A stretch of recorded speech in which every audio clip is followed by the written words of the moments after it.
안녕하세요. 저는 쇼핑몰을 운영하고 있는 20대 후반의 여자입니다. 지금의 남편과 결혼한 지는 3년 차이고요. 아이는 아직 없습니다. 아이를 안 가지려던 건 아닌데, 일에 대한 욕심이 있어서 좀 미루다 보니 벌써 이렇게 되었습니다. 저를 낳아주신 생부는 제가 2살이 되던 무렵 돈 벌어온다는 말만 남기고 집을 나갔다고 들었습니다. 졸지에 혼자가 돼버린 제 어머니께서는 돈이 되는 일이면 더러운 일, 굳은 일 가리지 않고 닥치는 대로 하며 저를 키우셨다고 해요. 당신 역시 보육원에서 자랐기에 딸만큼은 그곳에 보내고 싶지 않았다고 훗날 말씀해 주셨습니다. 비록 여유롭게 배불리 먹고 자라지는 못했지만 어머니께서는 저에게 듣는 보약을 많이 지어주셨어요.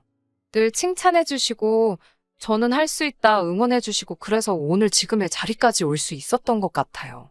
사실 저는 공부보다는 하루 빨리 돈을 벌고 싶었습니다. 그래서 어머니에게 힘이 되어 드리고 싶었거든요. 그래서 고등학교를 졸업하기가 무섭게 사회생활을 시작했습니다.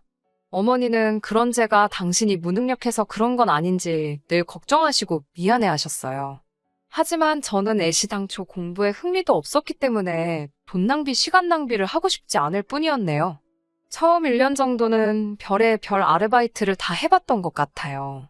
제가 정확히 뭘 잘할 수 있을지 감이 오질 않았거든요. 그러다 적성이라고 느꼈던 게 장사더라고요. 특히 옷가게에서 일하는 동안 제가 코디해 놓은 대로 사람들이 달라고 하는 걸 몇 번 보면서 내가 잘한다는 생각이 들었거든요. 생각해보면 10대 때 비록 비싼 옷은 사입지 못했지만 그래도 늘 친구들한테 옷 잘 입는다는 소리를 듣고 살았거든요. 그래서 옷을 떼다 팔아봐야겠다는 결심을 하게 되었습니다. 하지만 막상 장사를 시작하려니 미천이 필요하더라고요. 그래서 먼저 1,000만 원을 모아야겠다는 계획을 세웠습니다. 갓 20살이 된 애가 할 수 있는 일이 많지는 않았어요. 그래서 낮에는 카페에서 일하고 밤에는 동네 고깃집에서 설거지를 하면서 돈을 벌었습니다. 용돈벌이로 아르바이트를 하는 친구들과 달리 저는 생활비도 보태야 했기 때문에 돈을 모으는 게 쉽지만은 않았습니다. 그래도 목표하는 바가 있었기에 힘들거나 지친다는 생각은 하지 않았어요. 어머니도 기왕 마음먹은 거 최선을 다해보라고 하셨고요. 그렇게 한 달을 일하면 당시 제 손에 떨어지는 수입은 100만 원 남짓이었어요. 거기서 생활비를 필요한 최소 비용을 제외하고 나면 50만 원 정도 저금을 할 수 있었거든요. 그렇게 2년 가까이 일을 하니까 비로소 1,000만 원 조금 넘는 돈이 모였습니다.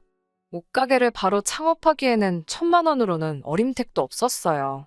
그래서 먼저 온라인 쇼핑몰을 시작하게 되었습니다. 아이템당 5장, 10장 정도로만 떼다 팔다 보니 이윤을 많이 남길 수가 없었어요. 게다가 아무리 아닌 척해도 초짜인 티가 났는지 도매시장에 가면 무시도 많이 당했고 바가지도 쓰고 그랬거든요. 그래서 처음 6개월은 돈을 벌기는커녕 간신히 적자를 면하는 수준이었습니다. 그러다 결국 1년을 못 버티고 망했습니다. 하지만 7.8기라는 말이 있듯이 저는 포기하지 않았습니다. 이번에는 방법을 바꿔서 도매시장에서 먼저 아르바이트를 시작했어요. 도매시장 일이 어떻게 돌아가는지를 배우면서 상인들과도 얼굴을 제대로 텄고 성실하고 싹싹하게 일하는 저를 예쁘게 봐주는 분들도 생기기 시작했어요. 그렇게 쌓은 인맥과 신뢰로 다시 쇼핑몰을 열었습니다. 처음에 실수했던 부분도 보완해가면서 하니까 이번엔 조금씩 이윤이 나더라고요. 그때 제 나이가 24살이었습니다. 그리고 그때 지금의 남편도 만났고요. 남편은 당시 도매시장 근처에서 분식집을 하고 있었어요. 아무래도 제가 새벽에 일을 하다 보니 식사 시간이 굉장히 들쑥날쑥하기도 했고 제대로 앉아서 식사할 상황이 못 됐거든요. 그러다 보니 분식을 거의 주식처럼 먹는 날이 많았고요. 남편은 낮에는 알바생을 썼지만 밤에는 안전 문제도 있고 해서 자기가 직접 나온다고 했어요. 우리는 나이대도 비슷했기 때문에 금세 편하게 말을 놓고 친구처럼 지내기 시작했습니다. 그러다 제 일이 어느 정도 자리를 잡아갈 무렵 저에게 정식으로 만나보지 않겠냐고 하더라고요. 사실 20대의 절반을 오로지 돈을 벌겠다는 목적만 가지고 달려오다 보니 지쳐있기도 했었거든요. 그래서 남편과 사귀면서 조금 평범한 20대의 생활을 누려보고 싶었던 것 같아요. 그렇게 저희는 사귀게 되었습니다. 가끔 영화도 보고 교회 지역으로 드라이브를 가긴 했지만 크게 달라진 건 없었어요. 둘 다 당장 먹고 사는 일이 바빴기 때문에요. 그렇게 2년 정도 만났을 무렵 남편이 저에게 한 집에 살면 그래도 더 자주 볼 수 있지 않겠냐며 애둘러서 결혼하자고 말하더라고요. 저는 그의 쑥스러운 고백이 좋았고 그렇게 결혼하기로 했습니다. 친정 어머니에게 결혼 상대가 생겼다고 하자 어머니는 이제 자기는 정말 할 도리를 다한 것 같다면서 너무 기쁘다고 행복하다고 하셨어요. 당시 제 사업도 제법 자리를 잡아가고 있었거든요. 비로소 어머니에게 자랑스러운 딸이 된 것 같았고 앞으로 더 잘 사는 모습을 보여드리겠다고 몇 번이고 스스로 다짐했던 기억이 지금도 나네요. 결혼 이야기가 나오면서 자연스레 남편의 상황을 파악하게 되었습니다. 남편에게는 혼자이신 시어머니와 남편보다 2살 어린 시누가 있었습니다. 시아버지는 남편이 10대였을 때 지병으로 돌아가셨다고 들었어요. 시어머니는 현재 따로 하시는 일은 없고 소유하신 작은 상가에서 한 달에 나오는 150만 원의 수입으로 생활을 하신다고 했고요. 시누는 저와는 1살 차이였는데 따로 일은 하지 않고 시어머니에게 용돈 받아 쓰고 가끔 남편이 주기도 하고 그런다더라고요. 지금 셋이서 작은 아파트에 살고 있는데 그 아파트는 전세라고 했습니다. 결혼해도 시댁에 따로 경제적 도움은 주지 않아도 된다고 남편이 호언장담을 했습니다. 저 또한 친정 어머니는 내 힘으로 챙길 테니 당신은 신경 쓰지 않아도 된다고 했고요. 그래도 사실 부부 사이에 어떻게 칼로 무자르듯 당신 어머니 내 어머니 선을 그을 수 있겠나 싶었습니다. 상황에 따라 맞춰가며 사는 거지라고 생각했고요. 그런데 그건 저 혼자만의 생각이었나 봅니다. 결혼을 하고 나서도 사실 신혼을 즐길 새가 없었습니다. 쇼핑몰이 자리를 잡기 시작했을 무렵 큰 사고가 있었기 때문이에요.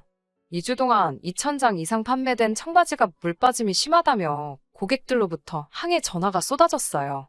분명히 샘플을 받았을 땐 아무렇지 않았는데 이해할 수가 없었어요. 하지만 공장에 가서 상황을 살피다가 공정 중 빠진 부분이 있다는 걸 알아냈습니다. 공장 쪽에서는 자기들의 실수라는 걸 인정하면서도 어쩌지를 못하더군요. 손님들은 환불해달라고 난리였고 공장도 작은 공장이라서 제가 결제 대금을 주지 않으면 도산할 판이었죠. 저는 손님과의 신의도 중요했고 공장 식구들도 모른 척 할 수가 없어서 결국 제가 손해를 다 끌어안고 가기로 했습니다. 그때 손해본 금액은 상상할 수 없을 만큼 컸고요. 당장 쇼핑몰이 망해도 이상할 게 없는 상황이었습니다. 저는 결국 남편에게 정말 미안한데 조금만 도와줄 수 없겠냐고 2천만 원이라도 도와주면 급한 불은 끌 수 있다고 빌듯이 부탁했어요. 마침 그때 남편 친구가 빌려갔다가 갚은 여유 자금이 있다는 걸 알고 있었거든요.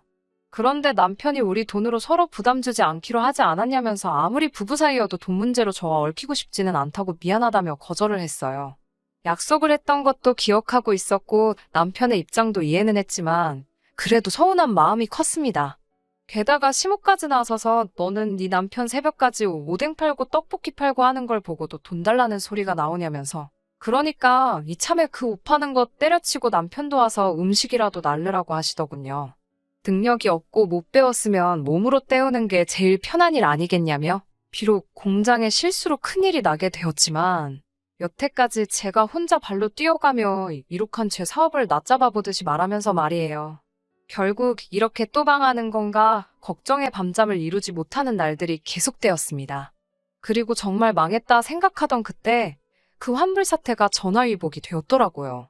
환불을 받은 손님들은 제 쇼핑몰은 믿을 수 있는 곳이라고 생각하게 되었다면서 여기저기 좋은 소문을 내주기 시작했습니다. 공장장과도 이 일을 계기로 끈끈한 인연을 맺게 되었고요. 그래서인지 한 달도 지나지 않아 쇼핑몰 매출은 급격하게 늘어나기 시작했습니다. 그렇게 되고 1년 정도 지나니까 생각보다 훨씬 많은 돈이 모였습니다. 그러면서 제가 가장 먼저 한 일은 친정 어머니에게 24평 신축 아파트를 사드리는 것이었어요. 어머니는 다 큰딸에게 부담을 주기 싫다면서 처음엔 한사코 거절하셨지만 제가 엄마, 나도 남편이랑 다투거나 그러면 언제든 달려갈 수 있는 친정이 있으면 좋겠다고 제발 받아달라고 했습니다. 그제서야 어머니는 너무 고맙다면서 딸 키운 보람이 있다고 좋아하시더라고요. 하지만 이 일을 알게 된 시어머니와 남편은 난리가 났습니다. 아무리 제가 번 돈이어도 가정이라는 울타리 안에서 이젠 출가회인인 여자가 어떻게 시어머니도 아니고 남편도 아니고 친정 어머니를 제일 먼저 챙길 수 있냐고요. 듣고 있는데 정말 어이가 없어서 제가 번 돈으로 절 낳아주시고 길러주신 어머니에게 효도하는 게 왜 이렇게 욕을 먹을 일인지 이해가 안 된다고 받아치자 남편이 저더러 양심이 있으면 생각을 해보래요. 콩 한 쪽도 나눠 먹는 거라고 어려서 안 배웠냐면서 가진 게 있으면 다 같이 나눠야지 왜 한 사람한테만 몰아주냐는 거예요. 그러더니 시어머니가 긴 말 할 거 없고 이렇게 된 거 뭐 사돈한테 집을 내놓으라고 할 수는 없는 거 아니냐면서 네 신우가 독립하고 싶다니까 어디 작은 오피스텔이나 하나 사주라는 게 아니겠어요. 저는 순간 제 귀를 의심했어요. 제가 뭐라고요라며 만문하자 젊은 애가 귀가 어둡냐면서 네 신우 오피스텔 해주라고 얘도 뭐 하나는 있어야 시집을 갈 거 아니냐면서요. 제가 아니 신우는 지금 어머님이랑 같이 사는데 오피스텔이 왜 필요한 거며 그걸 제가 왜 사줘야 하는지 모르겠다고 했어요. 그러자 야, 네 남편 여동생이면 너한테도 여동생이나 마찬가지고 가족끼리 그 정도도 못 해주냐면서 기적의 논리를 펼치시더라고요. 그래서 제가 그럼 당신이 사주라고 나는 못 사주겠다고 하니까 저더러 너 이렇게 욕심 많은 여자였냐고 그래요. 그래서 제가 당신 내가 그때 한 번만 도와달라고 했을 때 부부끼리 돈으로 얽히기 싫다고 하지 않았냐고. 근데 왜 이제 와서 이러냐고 하니까 한마디도 못 하더라고요. 그러더니 치사하게 그러지 말고 그냥 결혼할 때 못한 혼수랑 예단한다 생각하고 사주면 되지 않냐고 그래요. 제가 세상 어느 누가 혼수랑 예단으로 오피스텔을 가져오냐고. 그렇게는 절대 못하겠다고 그러니 그럼 집은 됐고 멋들어진 외제차라도 한 대 뽑아주래요. 자기 여동생 기 살려준다면서 말이에요. 저희 둘 결혼할 때 둘 다 먹고 살기 빠듯해서 보증금 5천에 70짜리 월세 살고 있거든요. 그 보증금 5천도 반반했고요. 돈이 벌리는데도 이사를 안 갔던 이유는 제가 어려서부터 월세와 전세를 전전하다 보니 이사에는 이골이 난 상태였어요. 그래서 사실 올해나 내년에 적당한 30평대 아파트가 있으면 대출을 조금 끼더라도 자가로 사서 이사를 하려고 했거든요. 그때 남편 분식집도 정리하게 하고 저랑 같이 일하자고 하려고 했고요. 그런데 남편과 시모 그리고 신우는 제 이런 속마음도 모르고 제가 돈 얼마 벌었다고 당장 이거 내놔라, 저거 내놔라 저를 뜯어먹을 궁리로 아주 난리더군요. 그제서야 이 사람들이 나를 호구로 보고 있다는 생각이 들었어요. 제가 막말로 남 좋은 일 시키려고 이렇게 죽기 살기로 열심히 살아온 게 아닌데 왜 이렇게 부당한 대우를 당해야 하는지 싶었고 그런 생각이 들기 시작하니까 가슴에서 분노가 걷잡을 수 없이 일었습니다. 저는 남편에게 그럼 그냥 헤어지자고 했어요. 내가 네 여동생 오피스텔 해주려고 이렇게 악으로 깡으로 버티면서 여기까지 온 줄 아냐고요.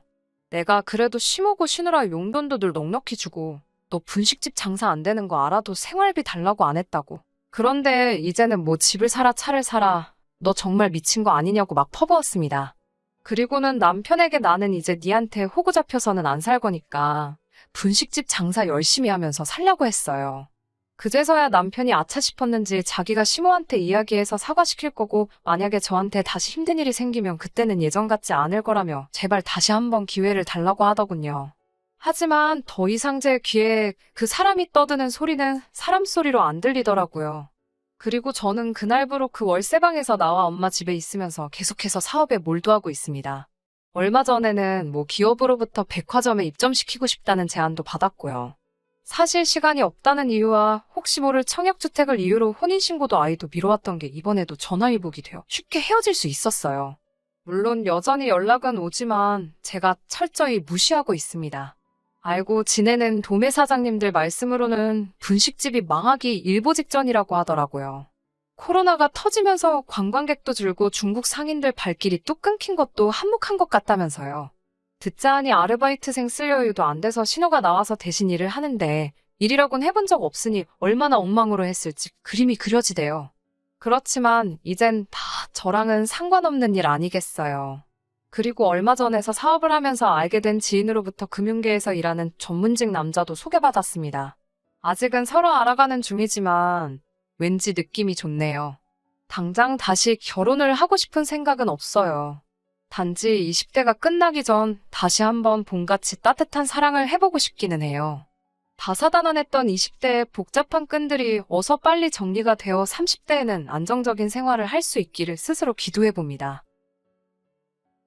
끝까지 들어주셔서 감사합니다. 오늘의 사연은 여기까지입니다. 구독과 좋아요, 알람 설정 부탁드리고 더 좋은 사연으로 다시 찾아뵙겠습니다. 감사합니다.